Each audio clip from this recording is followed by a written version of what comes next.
Hey everyone, welcome to my channel. Here we talk all about anxiety, panic, and mental health in general. And today, I want to talk about some of the ways in which you can help someone who's experiencing anxiety, panic, or even agoraphobia. And I also want to talk about some of the things that you shouldn't do that you think may be helping, but may actually be making things worse. If you find any of this information useful, please give this video a thumbs up and please consider subscribing because I'll be talking about a lot more issues like this. So let's talk about one of the things that you shouldn't do if someone's experiencing anxiety. And one of those things is invalidating their experience. Now, obviously, I don't think that people do this on purpose, but it is something that is quite easy to do, because if you haven't experienced an anxiety disorder and you haven't felt like a constant anxiety or constant worrying and fear, it can be really hard to sympathize with someone who does experience an anxiety disorder. For example, one way to invalidate someone's anxiety disorder is to say, oh, it's all in your head. Oh, you have nothing to worry about. And while these statements may be true, because anxiety is kind of in your head and that is where it starts. And in a lot of cases, you could say, well, you don't really have that much to be anxious about. They kind of know that already. And part of the problem is, even though there is nothing there that is, causing this to happen, you're stuck in this state of constant worry that you just cannot control. So these kind of statements like, oh, it's all in your head, you have nothing to be anxious about, while they may be true, they don't add anything. And all they really do is it invalidates their experience. Because even though those things may be true, the effects of anxiety and the way it impacts their life and the fear and the uncomfortable feelings they feel are all very, very real. And this is really significant. So one thing that you can do to help someone with anxiety is to validate their experience. Validation can come in different forms. It can simply be lending an ear to listen to what they're going through.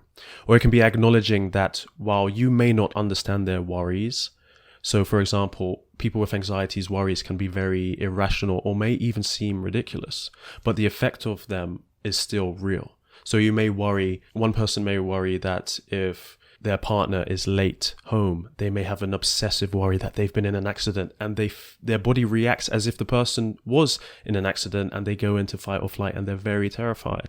Whereas you may just feel like, oh, they're probably just stopped at the shop or they're a bit late or what, and it doesn't bother you. But someone with anxiety, these worries are ingrained and it doesn't just go away.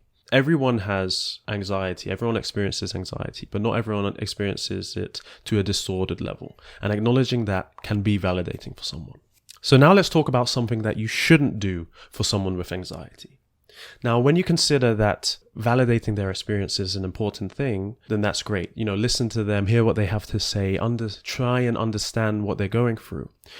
But there is something on the other side. So instead of invalidating, there are kind of times when you can validate too much. And let's call this enabling. So when someone has anxiety, a lot of things make them anxious. They're constantly worrying. They may start to avoid certain things that makes them anxious. And if you're coming from the outside, that may seem like, okay, fair enough. If this situation makes them anxious, let's not put them in that situation.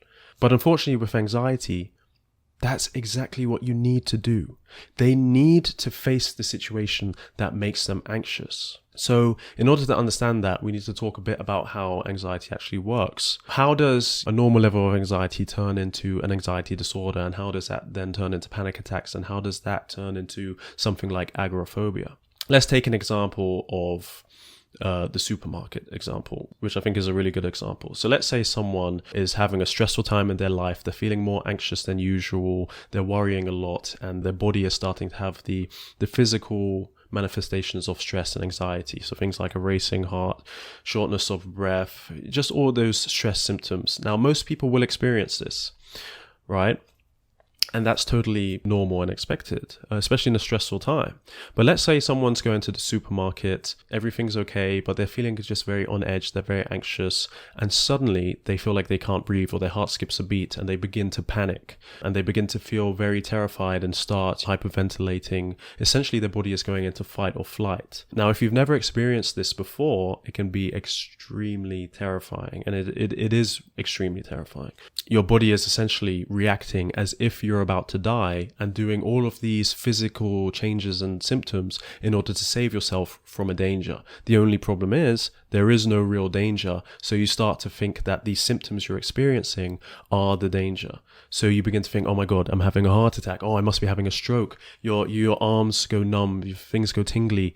And many people during their first panic attack will end up calling the ambulance or going to the emergency room because it's that terrifying and they truly believe they're going to die.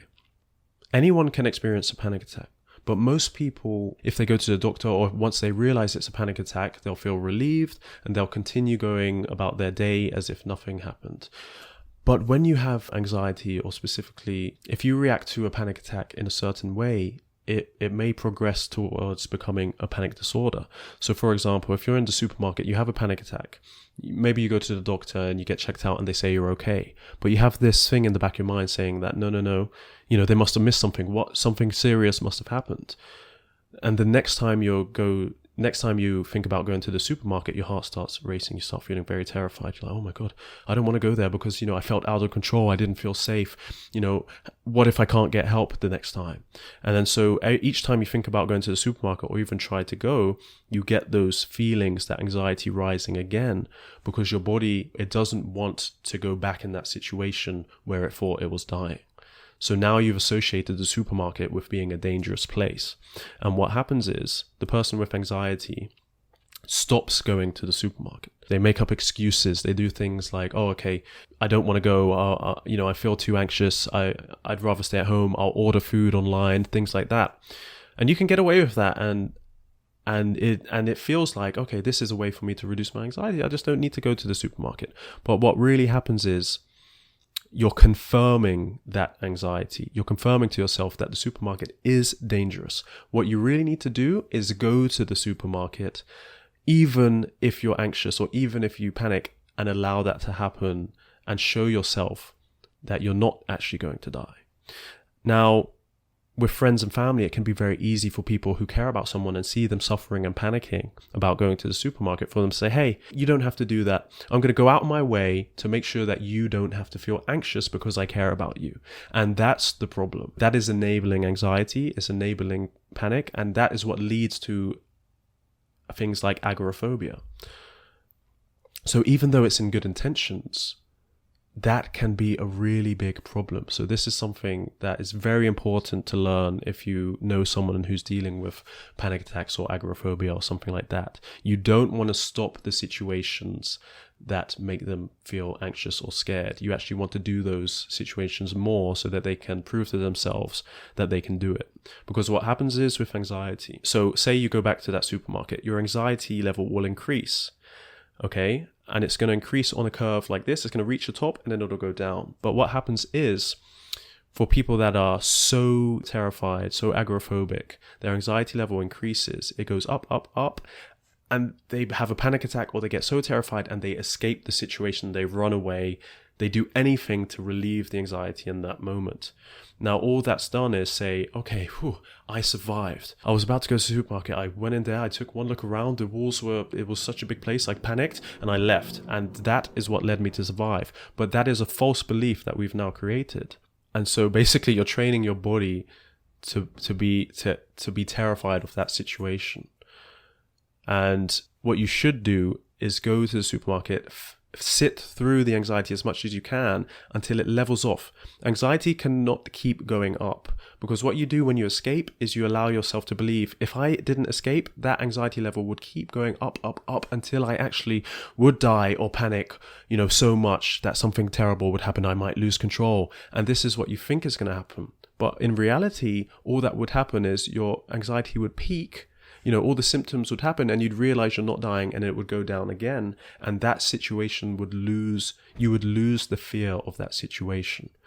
But it's so easy for us to begin to do behaviors, which are called safety behaviors, that will cause us never to be able to realize that, because we always escape or we avoid the supermarket. Another safety behavior aside from avoidance is using a friend or family member as a safety person. So let's say they're scared of going to the supermarket. You might say, okay, you can come with me and I'll bring you to the supermarket every time. I'll make sure nothing happens. And that seems really nice and that's good. And actually at the beginning of a panic disorder, that's a good thing to do.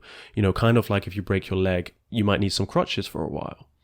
But eventually you need to get rid of the crutches, because if you continue using crutches, your leg is not going to heal properly because you're not putting the proper amount of weight on it. And that's the same thing that happens with panic attacks and agoraphobia. We use people as crutches and we can't let go of them, because now we've got used to that and that's our normal. If we try and not go to the supermarket with that person, we will still panic.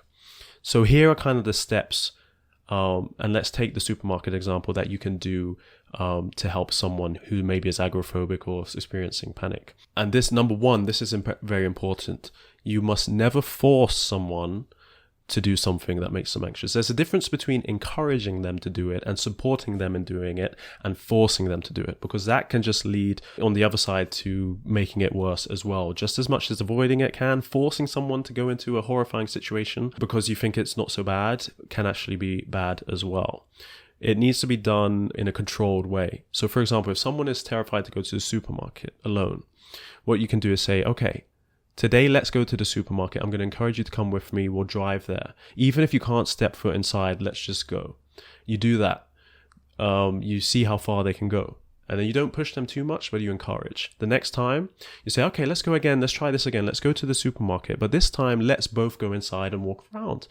And you go inside, you do your shopping, and then you leave.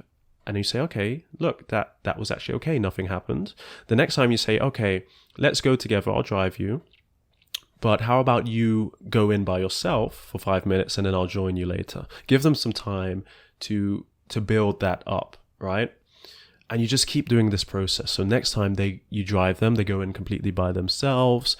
The next time you drive them to the supermarket, you say, okay, you go inside. I'm going to drive around, the block for a few minutes while you're shopping, just to build that separation so they can build the confidence that they can handle the situation. And yeah, they may be scared or panic or nervous, but over time they'll be learning that, oh, okay, these panic attacks aren't dangerous. It's just really, really uncomfortable, but I can get through it, until eventually they're able to go by themselves.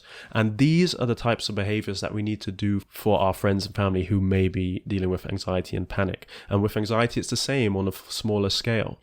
So even if they tend to avoid a certain situation, don't force them to do it, but really encourage them as much as you can. So basically, the key things to keep in mind are: one, you may not be able to understand or even relate at all to someone's experience or their worries. It may seem irrational, it may seem strange, but it's always good to validate them, to let them know that while you may not understand, you're here for them and you're here to, support them and hear what they need, right? And then number two, you don't want to enable them. So even though you may validate their experience, you don't want to enable that experience, because it's just going to get worse, even if you think that, by treating them a bit special or just, doing things for them, that's going to help. With anxiety, it's not. We need to learn to dive into those uncomfortable situations, because no matter how long it takes, we're always going to have to do the same thing. Whether it's, you've had agoraphobia for 20 years or a week. You're still going to have to do the thing that makes you the most scared to get over that fear. There's no other secret trick to get around it. So it's better to do that early. So begin encouraging them to face those fears early. Even if they just panicked last week and they're very nervous about it, start encouraging them, saying like, okay, we don't have to do this right now, but let's think about trying it and let's give it a go. And also just remember never to force someone to do something that makes them anxious. It's a delicate balance, but these are some kind of important things that it's very easy to get confused about, because essentially this is how anxiety and panic disorders develop. It's very counterintuitive. We do something that makes us anxious, so we want to avoid that situation. But really what we need to do is do the thing that makes us anxious, despite the fact that it makes us anxious. And that is what will improve our anxiety. You really want to avoid avoidance. So for example, for me, I began having very severe panic attacks to the point where I would call an ambulance and go to the emergency room daily. Sometimes more than once or twice a day. I think 4 times was the maximum. It got to the point where even my home, I didn't feel safe in. I was agoraphobic even towards my own home. And the place that I felt the most safe was the emergency room, because there were doctors around. Because basically I would avoid doing anything that made me anxious. I would avoid, going outside. I would avoid walking. I would avoid exercising, until it got to the point where the only time I felt safe was in my bed. It was very hard to take a shower and even do basic things. And eventually there's only so much you can avoid. Your life really, really does shrink very quickly. And I got to the point where the only place I felt safe was in an ambulance or in the emergency room, because I literally thought I was going to die and was stuck with this constant anxiety and panic and fear all the time. And I wish, in the time that I wish I didn't let it get to that point. I wish I found out earlier that avoiding those little things in the beginning were going to lead me down that road.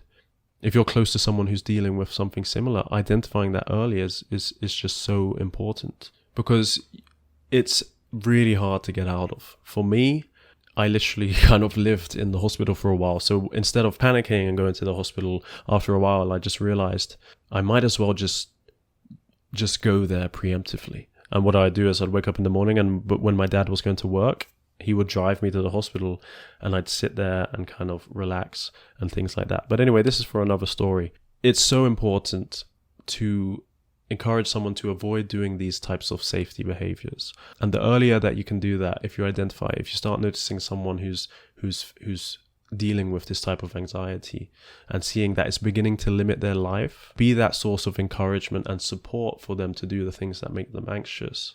And that can help so much. If anything, I want people to be able to avoid going through what I went through. And I'm still dealing with it now, because there's so many things that I find really hard to do and I'm working on as well. But right now, my mindset is, if it makes me anxious, then that's what I'm going to do. If I have a choice between 2 activities, and like, hey, what do you want to do?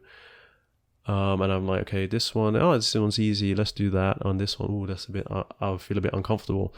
Then, okay, then we have to do the one that makes me uncomfortable. And then in the end, the one that makes me uncomfortable ends up being more fun and I feel much more confident. And that's how I'm building back my life. But it's easy to get into the trap of, this feels comfortable, let's do that, rather than this feels uncomfortable, let's push ourselves. It's very easy. I hope that this is able to help someone. I hope that this is able to help someone who has anxiety understand how, their anxiety might develop. And I hope it's able to help someone who's close to someone who's dealing with anxiety as well. But yeah, thank you so much for watching. So if you found this video useful, please give it a thumbs up and leave a comment letting me know what you thought. I really want to do way more of these longer kind of talking videos, and so if I know you like them, that'll really, really help. I have a Facebook support group. I'll leave the link in the bio. Also follow me on TikTok if you don't already. And also follow me on Instagram, because I'm just going to be posting a lot of anxiety content all the time, because everything I learned throughout my days and what I've learned in the past. And I also do my own kind of exposure therapy stuff as well. So I'd love to bring you on that journey. And we've built kind of an amazing community here where we all support each other and things like that. So please, let's get involved and send me a message, send me a comment as well. I try and respond to as many of them as I can. But yeah, please subscribe and yeah, let me know if you enjoyed it, and I'll see you next time.